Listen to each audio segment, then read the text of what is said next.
சூரா அல் cough 14வது வசனம்.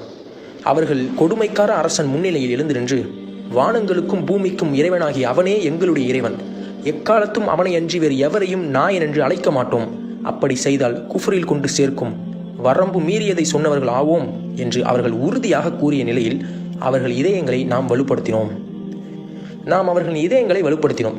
அதனால் அந்த மோசமான இறை சிந்தனையற்ற மக்களின் முன்னிலையில் எழுந்து நின்று அவர்கள் கூறினார்கள், எங்கள் இறைவன் ஒருவனே, அவனே வானங்களுக்கும் பூமிக்கும் இறைவனாவான், அவனுடைய ஆட்சியே முதன்மையானது, அவனுடைய சட்டமே மேலானது, அத்தகையவனுக்கு நாங்கள் ஒருபோதும் இணை கற்பிக்க மாட்டோம், அவ்வாறு நாங்கள் இணை கற்பித்தால் நாங்கள் வரம்பு மீறிய அநியாயக்காரர்களை ஆகிவிடுவோம் என்று கூறினார்கள்.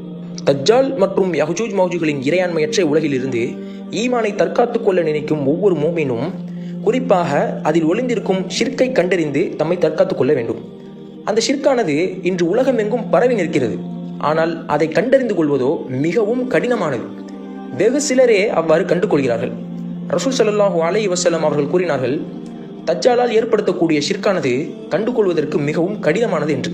எவ்வளவு கடினம் என்றால், ஒரு கருப்பு கல்லின் மீது அமர்ந்திருக்கும் ஒரு கருப்பு எறும்பை இருளில் கண்டுபிடிப்பது எவ்வளவு கடினமானதோ அது போன்று கடினமானதாக இருக்கும் என்று.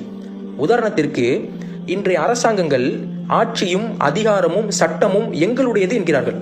இத்தகைய அரசாங்கங்களை ஏற்று வாழ்வது ஷிர்காகும். ஏனென்றால் ஆட்சி, அதிகாரம், சட்டம் எல்லாம் உயர்ந்தோன் ஆகிய அல்லாஹ்வுடையதாகும்.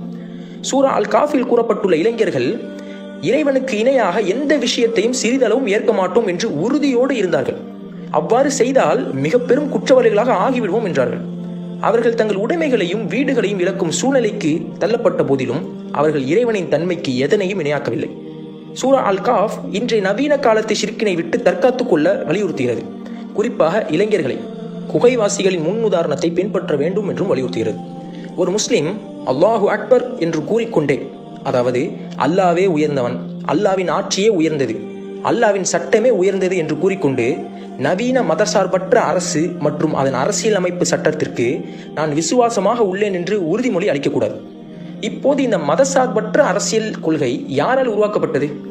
இந்த நவீன இறையாண்மையற்ற மேற்கத்திய கலாச்சாரத்தை பின்பற்றும் யூத மற்றும் கிறிஸ்தவ கூட்டணிகளால் ஐரோப்பாவில் வைத்து உருவாக்கப்பட்டதாகும்.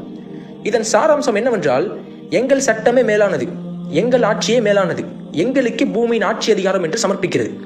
சூரா காஃபின் அடுத்த வசனம் இத்தகையவர்களை தான் மோசமானவர்கள் என்று விமர்சிக்கிறது.